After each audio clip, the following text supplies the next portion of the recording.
Bienvenue dans cette nouvelle édition du QG News. Voici les titres de l'actualité. Vers une possible normalisation des relations entre le Rwanda et la France, la justice française a confirmé l'ouverture d'une information judiciaire contre la banque BNP Paribas pour son rôle présumé dans le génocide rwandais de 1994. Au Cameroun, les subventions allouées par l'État aux entreprises publiques sont estimées à 150 milliards de francs CFA, beaucoup trop selon certains observateurs qui redoutent un impact sur le budget de l'État. Et puis flash sur Julius Gabula, un technicien orthopédique ougandais spécialisé dans la fabrication de prothèses à base de plastique recyclé et à prix abordable. Mais avant de développer ces titres, calme relatif à Uvira, l'armée régulière de la République démocratique du Congo contrôlerait la situation sur la ligne de front au sud de la province du Sud Kivu. Après des tirs sporadiques entendus ce jeudi 28 septembre dans la cité, les forces armées nationales ont réussi à repousser les miliciens de Yakutumba à plus de 25 km avant de reprendre le contrôle de Makobola à la limite avec le territoire de Fizi. Le commandant des opérations militaires Sokola 2 au sud Kivu parle d'une tentative d'attaque de la cité par les éléments Maï. Depuis 1994, les relations diplomatiques entre le Rwanda et la France sont quelque peu tendues et pour cause. La banque française BNP Paribas est soupçonnée d'avoir contribué au financement d'achats illégaux d'armes ayant servi durant le génocide. Le 25 septembre 2017, la justice française a annoncé l'ouverture d'une information judiciaire contre l'établissement financier. Alors cette décision sera-t-elle suffisante pour apaiser les tensions entre les deux parties? Élément de réponse dans ce reportage de notre correspondant, Oliva Diakotan. Plusieurs événements survenus ces dernières semaines pourraient permettre un réchauffement des relations diplomatiques entre la France et le Rwanda, d'après des experts. Il s'agit de la brève entrevue des présidents Emmanuel Macron et Paul Kagame à New York le 18 septembre et la confirmation ce 25 septembre de l'ouverture d'une information judiciaire contre BNP Paribas par le parquet de Paris pour sa présumée livraison d'armes au régime génocidaire. Il n'y a aucun intérêt à ce que nos deux pays ne puissent pas avancer, bouger. Ça va être difficile. Même avec la normalisation, ça a été difficile. Mais il faut être prêt à entamer une relation. Quand la France sera prête, quand peut-être la nouvelle administration sera prête, nous, on a toujours signalé notre disponibilité à discuter. Le rôle trouble de certaines puissances occidentales dans le génocide a affecté leurs relations avec le Rwanda. Mais la Belgique, la Grande-Bretagne et même les États-Unis ont fait leur mea culpa, ce qui leur permet d'avoir aujourd'hui une relation plus saine avec le Rwanda. Et certains analystes suggèrent à la France d'adopter cette même attitude pour un véritable rapprochement entre les deux pays. Le pape lui-même a demandé pardon au Rwanda. Donc, puisque le génocide c'est un fait, je crois que la France a besoin de faire un pas, puisqu'elle est consciente de sa responsabilité. Donc, il ne faut pas exclure le fait que, d'un jour ou l'autre, la France se frappe sur la poitrine et fasse son mea culpa. Il faut noter que Paris et Kigali avaient connu un début de rapprochement vers 2009. Mais en 2014, on a assisté à un refroidissement au point où depuis octobre 2015, le poste d'ambassadeur de France au Rwanda reste vacant. En rappel, le génocide rwandais a fait plus de 800 000 morts.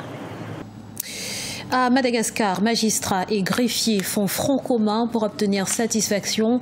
Les deux corps de métier ont entamé ce mercredi 27 septembre 2017 une grève illimitée. Il s'agit du 3e mouvement de protestation du genre à l'espace de 4 mois. Objectif, dénoncer les pressions subies de la part du pouvoir et l'ingérence de l'exécutif dans les décisions de justice. Les greffiers, quant à eux, réclament en outre une amélioration de leurs conditions de travail et une augmentation de salaire.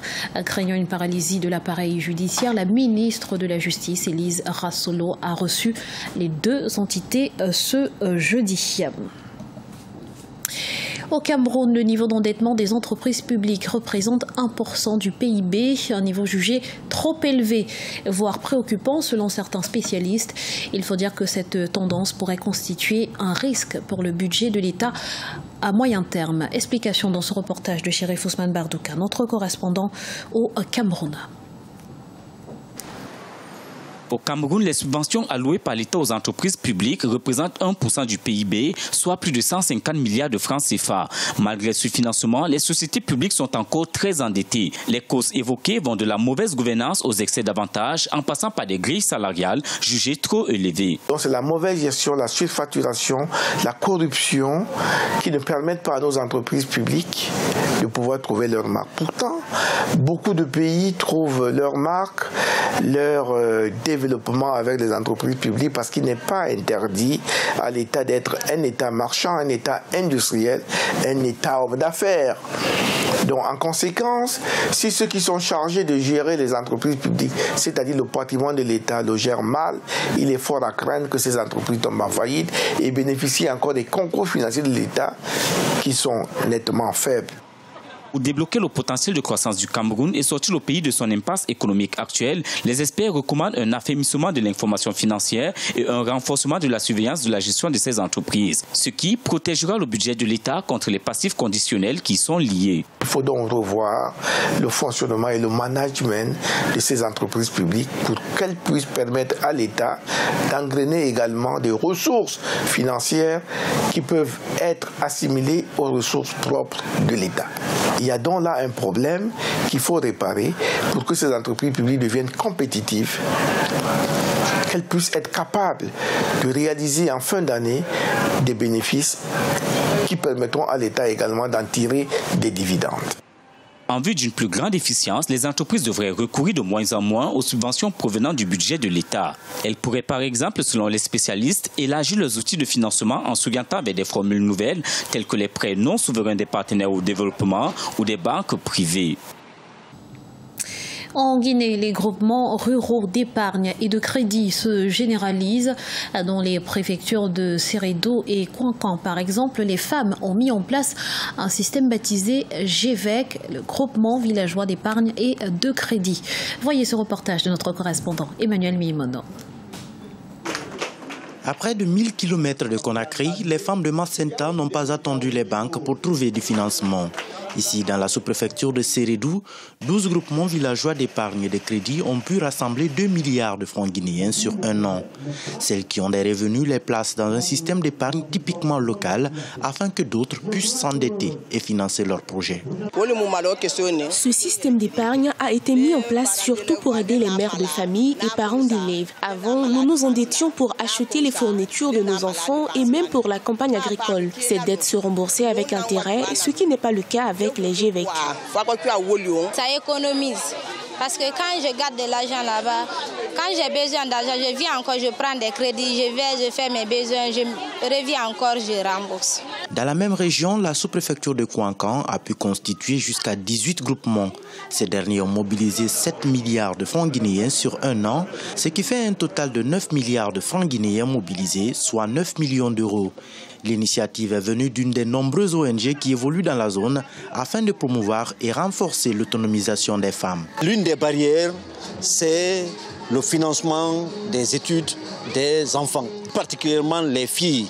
Donc les parents, ils étaient obligés de trier. Quand tu as plus de 7 enfants qui vont à l'école et tu n'as pas les moyens, tu es obligé de trier, faire un choix entre la fille et l'homme. Ces groupements ont pu mobiliser des montants pour financer les études, les frais de scolarité des enfants orphelins qui ont perdu des parents pendant l'épidémie Ebola. Les groupements villageois d'épargne et de crédit sont des initiatives nées et expérimentées uniquement dans le sud-est de la Guinée. Ils ont permis à de nombreuses femmes de financer des activités génératrices de revenus. Fonctionnant comme des banques de financement, les GVEC font à leurs membres des prêts remboursables sans intérêt. Leur particularité est qu'une partie des revenus de chaque femme bénéficiaire devient une source de financement pour une autre femme. Direction l'Ouganda, à présent à la découverte de Julius Gabula, un technicien orthopédique qui fabrique des prothèses pour les mains et les jambes à l'aide de plastique recyclé et à petit prix. Découverte avec Patricia Solange-Dubois. Étendre des vêtements sur une corde à linge, pour beaucoup d'entre nous, ça peut paraître très simple. Mais pour Esther Nakamate, il y a quelque temps, c'était une véritable épreuve. Après avoir perdu sa jambe, les tâches quotidiennes sont devenues difficiles. Seul recours pour Esther, s'équiper d'une prothèse pour pouvoir se déplacer facilement. En 2015, elle se rend à Kampala dans l'atelier de Julius Gabula, spécialisé dans la fabrication de prothèses. Elle acquiert ainsi sa première prothèse orthopédique. J'ai pensé que ma vie était terminée quand j'ai perdu ma jambe, mais ce membre artificiel a été très utile et le technicien orthopédique m'a beaucoup encouragée. Il m'a dit que je marcherais et que je pourrais travailler à nouveau.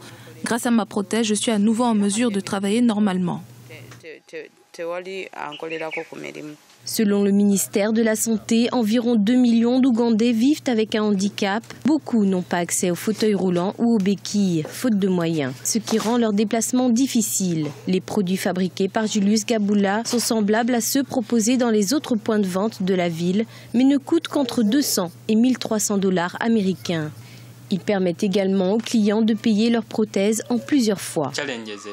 Les défis supérieurs auxquels je suis confronté actuellement sont que les matériaux sont très coûteux car la plupart viennent de l'étranger.